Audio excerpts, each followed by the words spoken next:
Brittany Bennett, head softball coach. What time is it?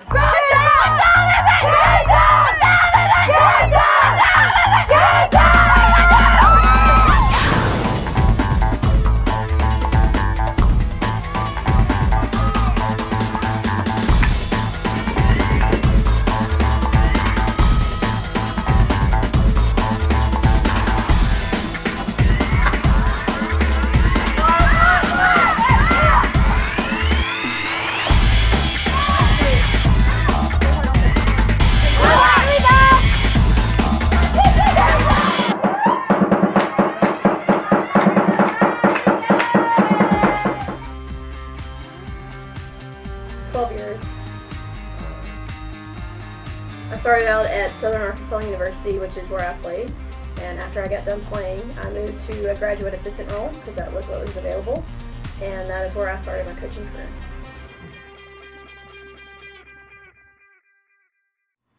I think that's something that will be a different answer for almost everybody that you talk to.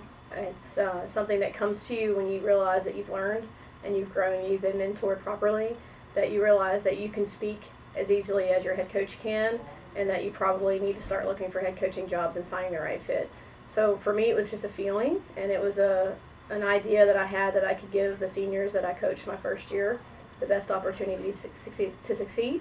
And I didn't want to do that until I felt like I was ready. And once I felt like I was ready, that's when I knew I needed to be a head coach.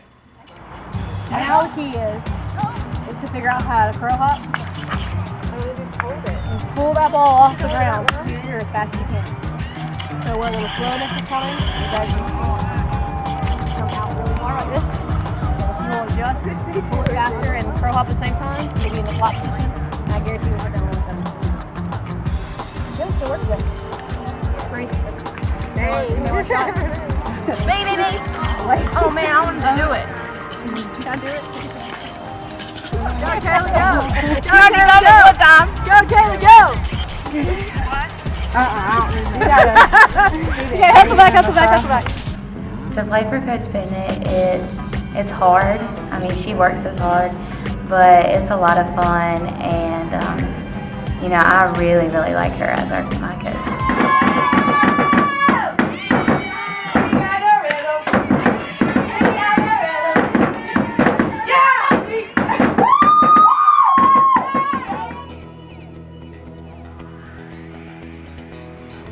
Well, first of all, I get to wear shorts and a t-shirt every single day to my job, so that's motivation number one.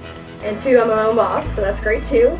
But I have this opportunity to be a mentor to young women who are 18 to 22 years old, and I don't know how you cannot be motivated to want to make an impact on their life.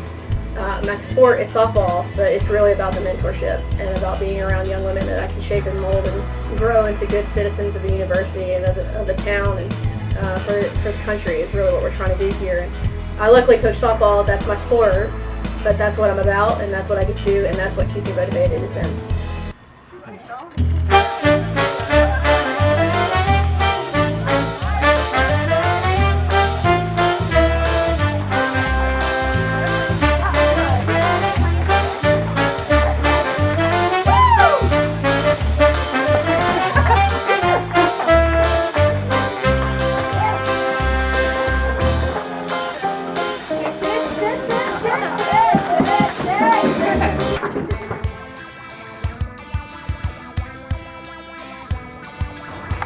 Playing for Coach Bennett is very fun. That's what she focuses on, is how to make the game fun and to get better as you're having fun.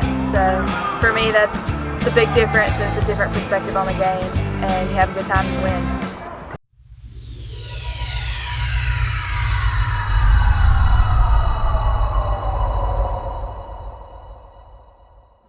Coach Bennett has put me in charge of field maintenance and making sure that our dirt is soft enough for the players whenever we're practicing on it.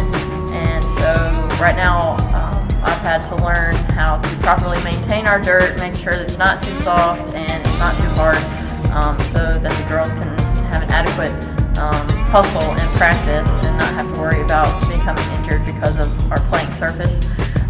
She's also let me help out in apparel for our student athletes and working with the people to get our apparel in.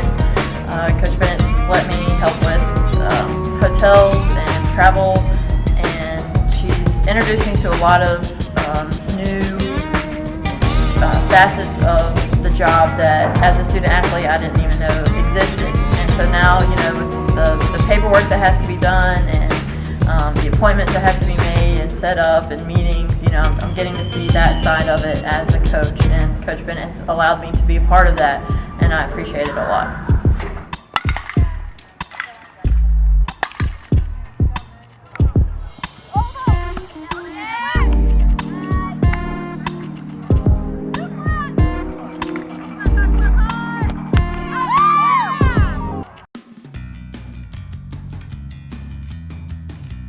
The first time for anything with anyone, there's a learning curve on what you would have done the first time and your reactions versus what you were going to do the second time and your reactions. That's a learning curve in everything that you do. It's the first time that you touch a hot stove, you realize you shouldn't touch it again. And it's the same thing that we do in coaching. When we discipline our kids, or when we have a reaction, or when they mess up and we have to address them, every time we do that, we become more and more familiar with that emotion. And we will change and dictate what we need to do based on our last reaction and failures or successes and what we had. So it's an ever-evolving thing, and we do a lot of things different than we would the first time, but it's really just, we always do things different the second time versus the first, and then we do things differently the third time than we did the first. So that's an ever-evolving question, and I think there's so many things that I don't regret, but there's things that I would have done differently, and I've been presented with those opportunities, and I have changed and dictated those things differently than I did the first time, and those are things that I'm proud of. And as a coach, it's important that we grow as well, and so it's just not one thing that I would say that I would like to change or do differently. It's just making sure that every time I have a reaction from failure, that I become better through it. Coach Bennett is very personal. She's always happy and comes in, and everyone that comes around her needs to be happy as well, because that's just the type of people that she wants to be around her. And she's just an awesome person to work with. She's always willing to help you if you have a question, and she's also a great mentor for me because she's able to help me learn and guide me on college coaching between softball and field work and things like that.